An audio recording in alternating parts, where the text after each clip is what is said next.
Assalamualaikum warahmatullahi wabarakatuh. Sebelumnya izin perkenalkan diri, nama saya Rizky Okta Adalaksa dengan NIM 2022-11071.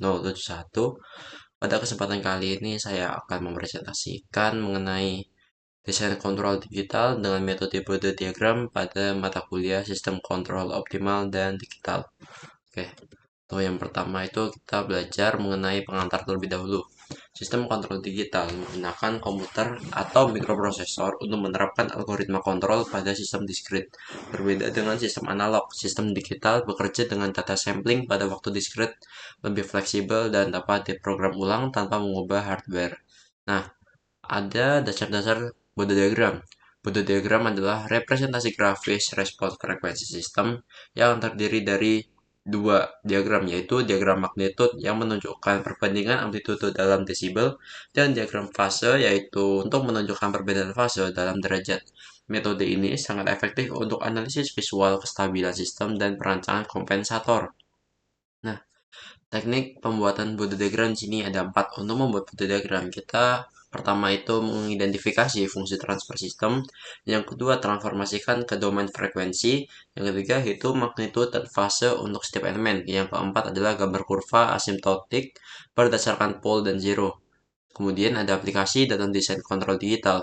Bode diagram digunakan untuk merancang kompensator, kompensator lead, kompensator lag, kompensator lead lag.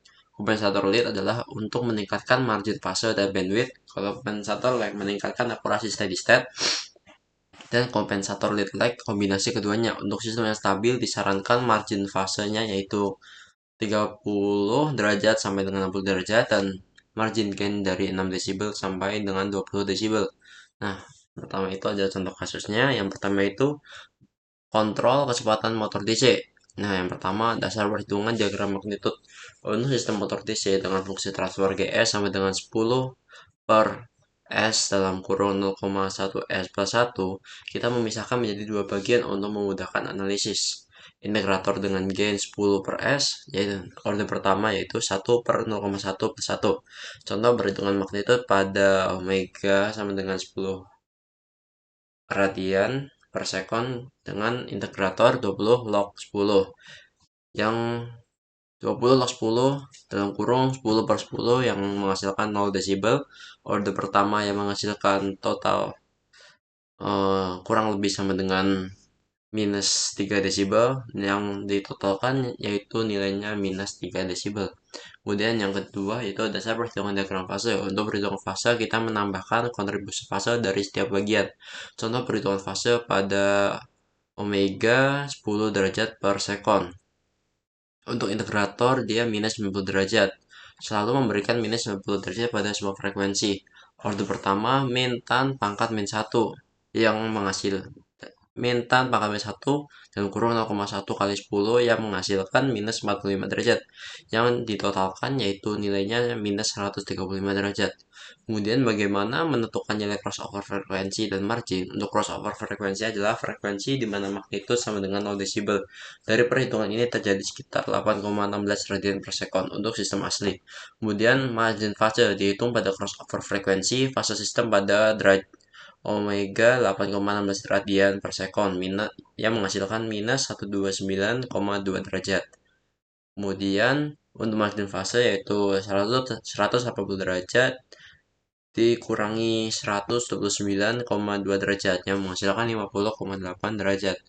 Nah, kemudian untuk yang keempat yaitu perancangan parameter PID. Di sini kita dapat menggunakan tiga metode yaitu metode Ziegler-Nichols, analisis root locus, dan juga metode trial error dengan bantuan Bode, yang dimana mendapatkan margin fase dan bandwidth yang diinginkan. Setiap parameter memiliki pengaruh yang berbeda pada diagram Bode. KP 2,5 untuk meningkatkan gain sekitar 8 desibel. KI 5 meningkatkan gain pada frekuensi rendah dan menambah min 90 derajat fase, dan KD 0,1 untuk meningkatkan fase pada frekuensi tinggi dan menambah slope plus 20 desibel per dekade. Dan untuk contoh kasus kontrol kecepatan motor DC, yang kelima adalah verifikasi hasil desainnya. Setelah menambahkan kontrol PID, kita bisa memverifikasi bahwa margin fase meningkat dari 50,8 derajat menjadi sekitar 45 derajat. Dalam kurung tetap dalam rentang stabil, yang dimana tadi sudah saya jelaskan yaitu 30 derajat sampai dengan 60 derajat. Margin gain sekitar 10 desibel dan rentang aman yang dimana range-nya itu 6 sampai 20 desibel. Untuk crossover frekuensi meningkat dari 8,16 radian per sekon menjadi 12 radian per sekon. Bandwidth lebih besar maka akan menghasilkan respon lebih cepat. Nah, untuk contoh kasus kontak kecepatan motor DC di yang ini yang pada bagian kurvanya itu dapat dilihat seperti pada gambar berikut. Kemudian kesimpulan yang setelah kita mempelajari materi tersebut yaitu dengan analisis Blooded diagram kita bisa melihat bahwa sistem asli kurang stabil dalam kurung margin fase terlalu kecil. Maka diperlukan kita untuk merancang kontrol PID untuk memperbaiki respons dengan meningkatkan bandwidth agar respon lebih cepat, meningkatkan margin fase untuk stabilitas lebih baik, menghilangkan error steady state untuk akurasi lebih baik. Diagram Bode membantu kita secara visual memahami efek perubahan parameter controller dan memverifikasi apakah desain kita memenuhi spesifikasi yang diinginkan tanpa perlu melakukan implementasi fisik terlebih dahulu. Sekian dari saya. Wassalamualaikum warahmatullahi wabarakatuh.